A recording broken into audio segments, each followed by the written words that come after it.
My nickname is unpatriotic, and it's a horrible name to be called. But it must be a misunderstanding. That's all. The woman in front of me, struggling to find the right words, is my despised mother-in-law, Susan. Just minutes ago, Susan told me to leave the store, and I walked out in tears. After persistent calls from both Thomas and Susan, I returned to the store, where Susan, normally so quick to belittle me, looked more panicked than ever.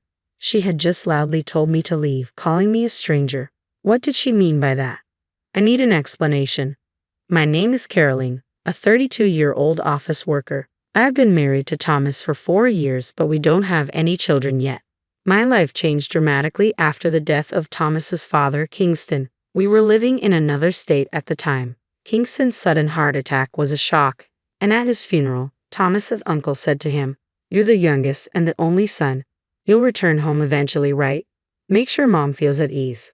A few months after Kingston's death, Thomas announced that he had transferred to an office near home. He already made the decision and reported it to me afterward. I protested, "Why would you decide something so important without consulting me?"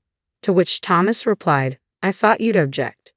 "Sorry, Caroline," Thomas said. "I know you don't get along with my mom. It's true, I dislike Susan, and she dislikes me even more. When we lived out of state, we only visited during long vacations due to work while Susan nagged, 'Why can't you come at least once a month? It's not like you live overseas. Nancy visits twice a week, you know.'" Nancy and Tracy, Thomas's older sisters, live close to their parents. Of course, Nancy can visit twice a week if she lives nearby. Thomas defended me, saying, "Don't compare us to Nancy. We have work and flying back every time is costly." Kingston tried to mediate, so our relationship with Susan was strained but manageable. Susan's primary issue with me seems to be children. I remember last summer's visit vividly when she asked, "Why don't you have children yet?" She looked pointedly at my stomach and added, "Sorry, but Nancy doesn't have any children either. Both Nancy and Tracy married before me and also don't have children." I thought she should focus on her own daughters rather than criticize me. But Susan said, "Nancy's married off, but you're different. As a daughter-in-law, you're expected to provide a proper heir." Her outdated remarks always frustrated me. Moreover, she told me, with the low birth rate nowadays, it's better to have more children for society. You don't want to be unpatriotic, do you? Unpatriotic, I thought. Who even uses such a word? Susan's comments were strange and shocking. However, when I heard that Susan was ill, even Thomas seemed concerned, leading to our recent actions. Naturally, I was conflicted. Following Thomas meant quitting my job and, more importantly, dealing with increased interactions with Susan. I even considered asking Thomas to go alone. But then I saw a social media post from a friend whose husband had cheated on her during a business trip. After much deliberation, I decided to go with Thomas, reasoning that we wouldn't be living together anyway. Susan seemed genuinely delighted by my decision. 2 weeks later, Susan invited me for tea at her place. It was the first time I'd accepted such an unwelcome invitation, but I couldn't ignore it. When I arrived at the in-laws' house, Susan and Nancy greeted me. Seeing my two least favorite people, I already wanted to leave. "Caroline, long time no see. Why haven't you visited since moving here?" Nancy asked, her tone dripping with malice. Susan sighed. "Caroline, I was so happy you decided to move here, but it seems I was mistaken. You dislike me, don't you?" I considered saying, "Yes, I do," just to see her reaction, but of course I couldn't. "I don't dislike you, it's just that I've been feeling unwell due to the new environment," I said, which was true. I had been resting at home due to fatigue, and Thomas hadn't mentioned anything about the visit. Why was I called here today, just to hear their nasty comments? Susan accuses me of disliking her, but isn't it the other way around? How can we possibly get along under these circumstances?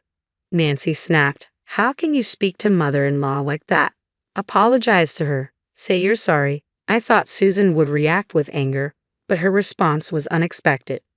"You're right, I have been mean. I'm sorry, Caroline. I'm sorry about the child comments too. I was being nosy." I braced myself for a scolding, expecting some underlying malice, but there was none. Even Nancy looked surprised. All I wanted was to hold a grandchild. Nancy's husband was infertile, and Tracy seemed to have fertility issues, so I hoped Thomas and I would be able to provide that joy. Despite knowing about Nancy and Tracy's struggles, Susan had unfairly taken her frustrations out on me. Thomas and I have discussed having children and are considering it, so please, just leave us be for now. I bowed my head slightly, but I suppose I still had a conscience. I'm sorry, I said, but do visit us sometimes, Susan replied.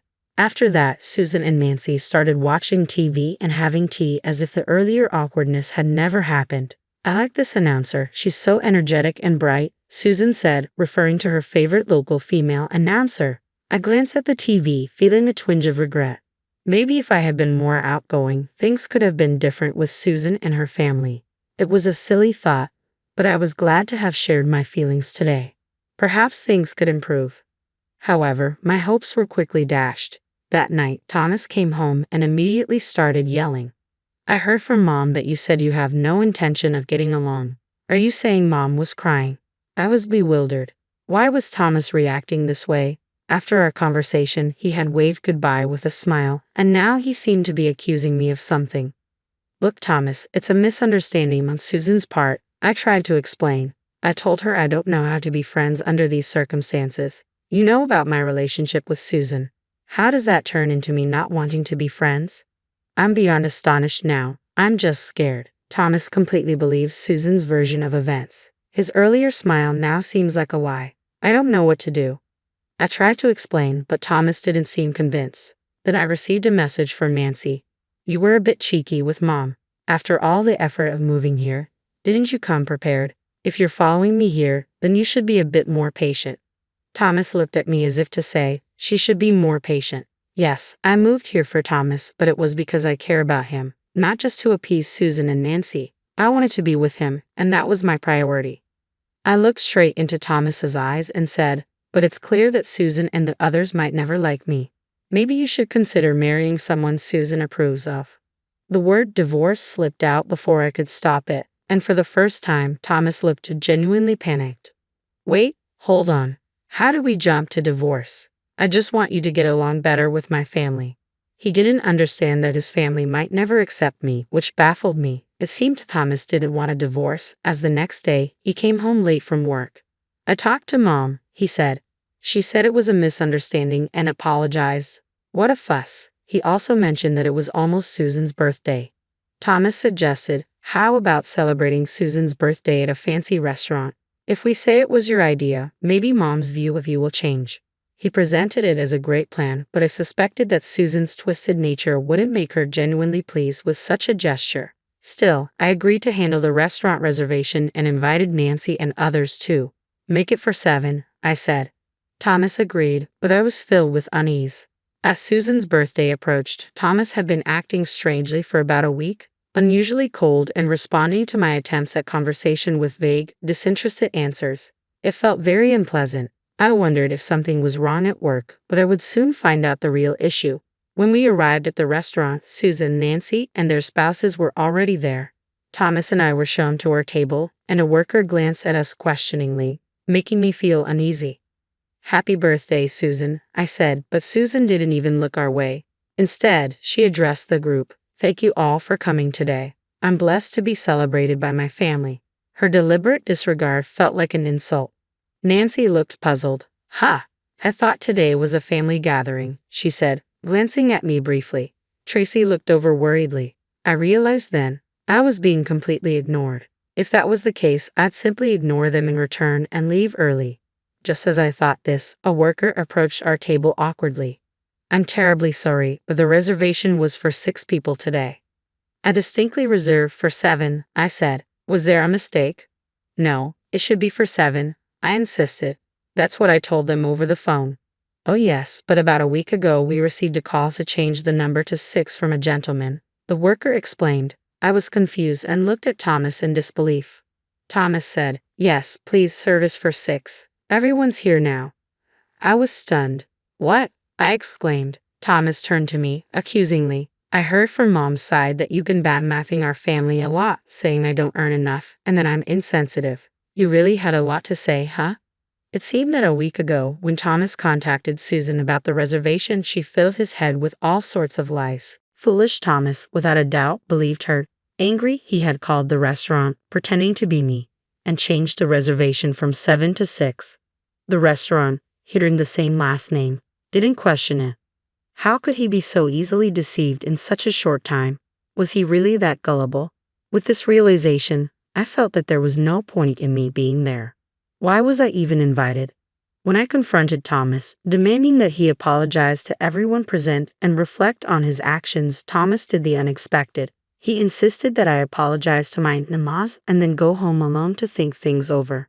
Naturally, I refused. I couldn't admit to or apologize for things I didn't say. And I didn't need a husband who believed his mother's side over his own wife. Frustration brought tears to my eyes. Why had I even followed him? Seeing my distress, Thomas began to panic, but it was too late. Susan watched us with a smug smile, clearly pleased that her plan had worked. Thomas, it's fine, I said coldly. Next time, marry a younger, more docile daughter-in-law. You might have children then, and you'd be happier with that. Susan's words were sharp and Thomas looked lost, burying his head in his hands. Susan turned to me, saying, Caroline, why don't you go back to your parents' house? A daughter-in-law is ultimately an outsider. I can't see you as family. You're not charming at all. So please leave quickly. Her triumphant tone stung. I'd leave even without you telling me. I'd like to see someone who can get along with someone as twisted as you, I retorted and walked out of the restaurant. Thomas's head remained buried in his hands. Tears of frustration welled up again as I hurried away. Just as I was about to exit, I heard someone calling my name. It was Tracy and her husband. Caroline, wait, Tracy said, clearly upset.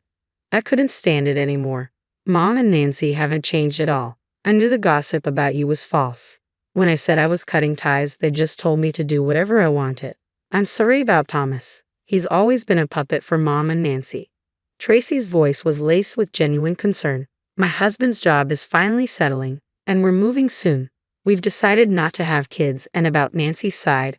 Just then, my mobile phone rang. The caller ID showed Susan's name, and I thought, what now?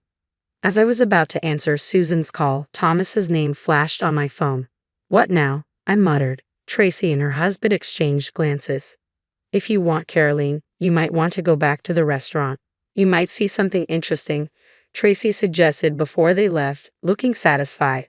The phone kept ringing. When I finally answered, Thomas's voice was filled with panic. Ah, Caroline, I'm sorry. I didn't realize it was a lie. The commotion in the background was chaotic. It's too late to start over now. I'll send the divorce papers later, Thomas said quickly before hanging up. I tried to end the call, but he pleaded, wait, can't you come back?